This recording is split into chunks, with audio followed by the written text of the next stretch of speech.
Mock drill की पूरी details आ चुकी हैं। 3 कैटेगरी में पूरे मॉक ड्रिल एक्सरसाइज को किया जाना है। उन इलाकों पर खास फोकस है जो सीमा से जुड़े हैं। जम्मू कश्मीर में 20 जगहों पर मॉक ड्रिल होना है। तो फिलहाल दिशा निर्देश भी दिए जा रहे हैं। पहले 244 का आंकड़ा था, अब ये आंकड़ा भी बढ़ा है, यानी और ऐसे जिले ऐड किए गए हैं इसमें जहां पर ये मॉक ड्रिल होने हैं।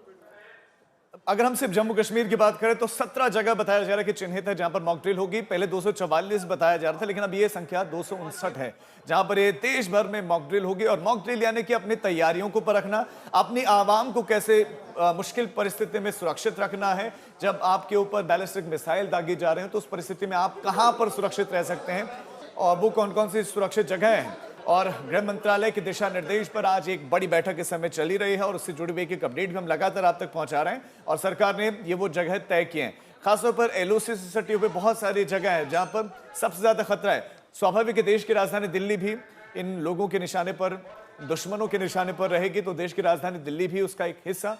259 कुल जगह।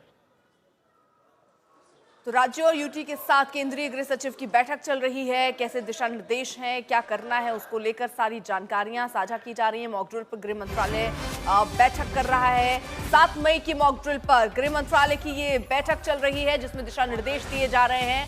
युद्ध जैसे हालात अगर बनते हैं तो उससे निपटना कैसे है, खासतौर पर आम लोगों को, क्योंकि सेना तो तैयार है, सरकार की भी नीयत साफ दिखती है, लेकिन आम लोगों को कोई दिक्कत ना हो। अगर ऐसे हालात हो तो कैसे उन्हें खुद को बचाना है, क्या तैयारी युद्ध के हालात में आम लोगों को की जानी चाहिए, इसी को लेकर दिशा निर्देश दिए जा रहे हैं। ये अहम बैठक चल रही है, इसके बाद राज्यों को निर्देश दिए जाएंगे। रूस यूक्रेन युद्ध और इजराइल हमास युद्ध को अगर देखें तो गजा में रिहायशी इमारतों को भी टारगेट किया गया। बिल्कुल उसी तरह यूक्रेन भी रूस के रिहायशी इमारतों को टारगेट करता है, तो रूस ने जो है यूक्रेन के रिहायशी इमारतों को टारगेट किया। खासतौर पर हाई राइज बिल्डिंग टारगेट पर रही।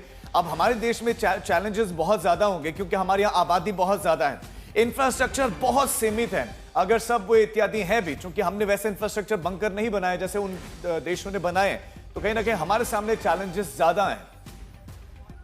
तो पहलगाम के जख्म इतने आसानी से नहीं भरने वाले हैं। पाकिस्तान को सबक सिखाने का मिशन शुरू हो चुका है। चारों तरफ से पाकिस्तान को शिकंजे में कसा जा रहा है। पाकिस्तान बौखलाहट में सीमा पर लगातार फायरिंग कर रहा है, सीज फायर का उल्लंघन कर रहा है। भारत ने सीमा पर मुस्तैदी भी बढ़ा दी।